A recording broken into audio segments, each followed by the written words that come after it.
After last week's huge economic numbers and the lowest unemployment rate in almost 50 years, delusional 2020 Democrats are now trying to spin President Trump's red-hot economy.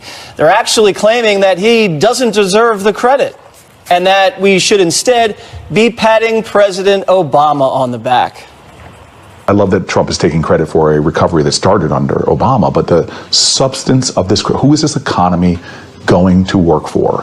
And we had a tax plan that was all about giving the wealthiest people more of a break. We've got to make sure that this is a shared recovery, because right now it definitely is not. Do you give President Trump the credit? I give our workers and our businesses the credit, Jake. So I think that we have had policies in place, starting with President Obama, that have aided that recovery. The economy is doing well. And I'm sure I don't have to give Trump any credit. I'm sure he will take all the credit that he wants. Not everyone agrees with these out-of-touch candidates. A new poll shows a majority of Americans are happy with Trump's handling of the economy.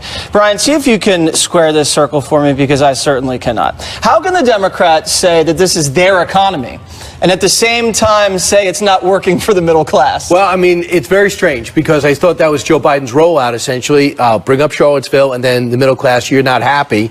The 600 people that showed up weren't happy with the economy, but the numbers are so overwhelmingly strong, from wages to the different types of people in different classes that seem to be prospering, to the amount of jobs, to the people who are no longer unemployed. I think it's 357,000 are no longer among those who are not even unemployment, don't even show up on the unemployment ranks, but don't show up, didn't show up, they just showed up on those that weren't working at all. So things seem to be going in the right direction. I just think Democrats would have so much more credibility if they say, listen, things are going well in the economy, but here's my problem with the president. So if you don't acknowledge what we all see, we're not going to acknowledge what you think is legitimately wrong.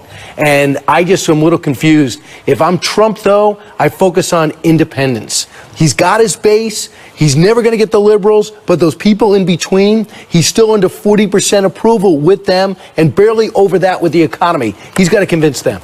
According to the Gallup poll recently, this is his highest approval rating so far, and 2 points above Barack Obama's approval rating in Gallup at the same term in his presidency. Juan, what specific Barack Obama policies are responsible for this economic boom? I know you're too young to remember the stimulus. The stimulus saving the auto So the industry. stimulus is causing this boom here? Well, I'm saying it dug us out of what was the biggest recession in American history. I mean, it was the weakest recovery since World War II. I'm just telling you, we were in a hole. But it doesn't matter, because I don't think it necessarily helps Democrats to point out that Obama started what is now going to be, I think we're at 117 months of consecutive GDP growth, most of which took place under Obama. But forget that, because that just gets into partisan sort of political analysis. We don't do that here. No, we don't do that. We are above This that. is PBS. Back in a moment. We are better. But I will say, I think that Cory Booker is honest enough when he says that the middle class still feels income inequality is a reality in this recovery. And the second point to make is, you look at President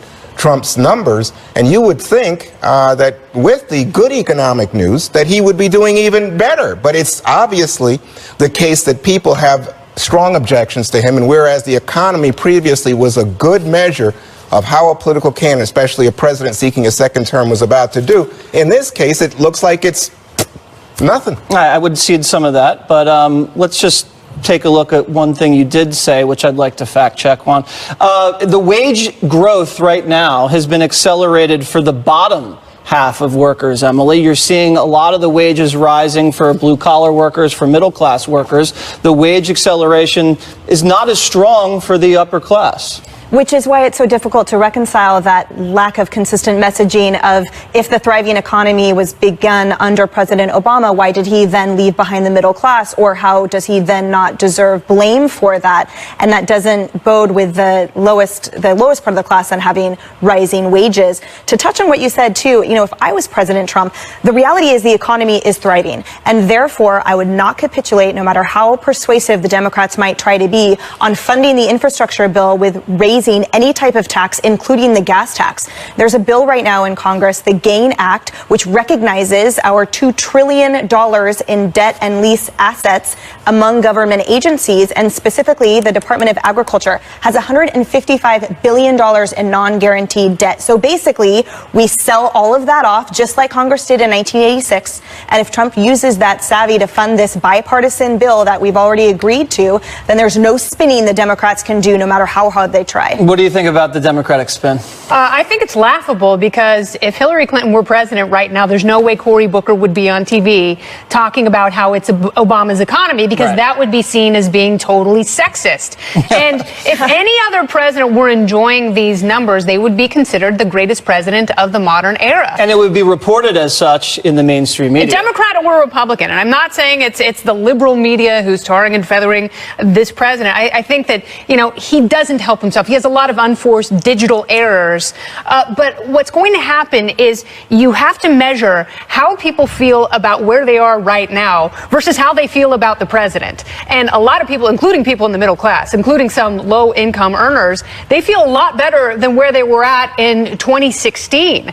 And they don't like the president, but they can probably stomach 4 more years, if that means 4 more years of economic growth, if the Trump administration can make that argument. And it's really tough selling, a whole basket of deplorable socialist policies that are going to cost American workers $60,000 per household if they implement any of these, when people are enjoying increased wages, increased consumer confidence, and much more I just want to robust dispute this economic wage growth. business, because Jesse was taking issue with what I said, but I think what I saw was that it's about 3% in terms of wage growth, and 5%, but what Jesse's saying, 5% for the bottom 25% of wage earners, it is a 5% increase. But that's, again, from a very low level, Kennedy. Right now, it's like 40% of American workers earn less than $15 an hour.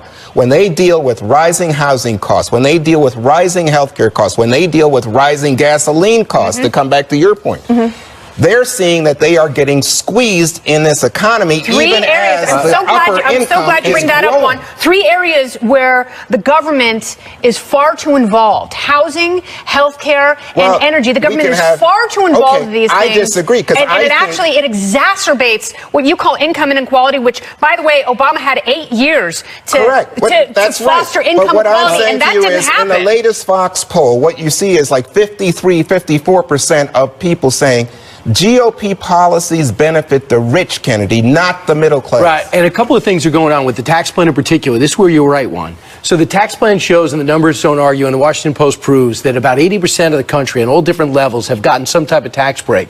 But the administration hasn't done a good job getting the word out. Plus, with direct deposit, the advent of technology, we're not really getting our check, cashing it in, and go, wait, I made $5.96 last week. How come I'm making $6.20? We kind of just let it all blend in. So we don't even know the tax cut we're getting, and all those people who said we weren't getting the returns we were, it turns out at the end of the day, the returns were almost exactly the same after the early hesitation. I'd bring this in.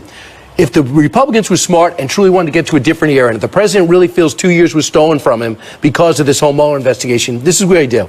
Give Barack Obama credit. When he was Senator Obama, and he kept his composure, and he met with Paulson, and he met with Bernanke, and he said, what's going on with the economy? How do we fix this? Have we ever been here before? That's how he won the presidency. Where McCain lost his temper, Obama kicked into gear. But the make-work projects, making the most of the $800 billion, is where the Republicans and Democrats separated. The Solyndras, the giving the money to the states and saying, do your best. No shovel-ready projects where they broke. And the release of regulations of 22 a day or 22 a week have really lived up to expectations to help the economy grow. But you got to say then, government gets involved in terms of trying to limit the excesses of income inequality that's damaging the middle class. And they make it worse. They make it absolutely worse. You just too heard big Brian to fail say, is too much Brian malarkey. just laid out for you, Kennedy, how in fact government got us out of that recession. All right. Well, we know Juan got a big tax cut because he is really, really rich.